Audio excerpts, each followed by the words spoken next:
Simbora, vá sem medo. Vamos embora. Nem olhe pelo retrovisor.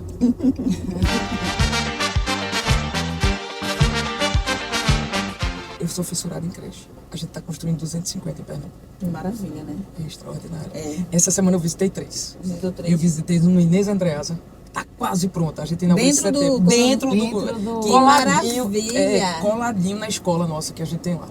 Aí a gente tá construindo outra no Cordeiro, na frente do Getúlio Vargas, na Avenida Caxangá, super bem localizada. Super bem localizada mesmo. Essa fica pronta ali entre outubro e novembro. E quando a gente botou o tema da creche, não é possível fazer, e não sei o que, onde é que vai arrumar dinheiro. No final das contas, todo mundo só fala em creche. E é muito importante você ter uma creche, porque acolhe seu filho, você fica mais despreocupada. Tempo integral, 5 refeições por dia.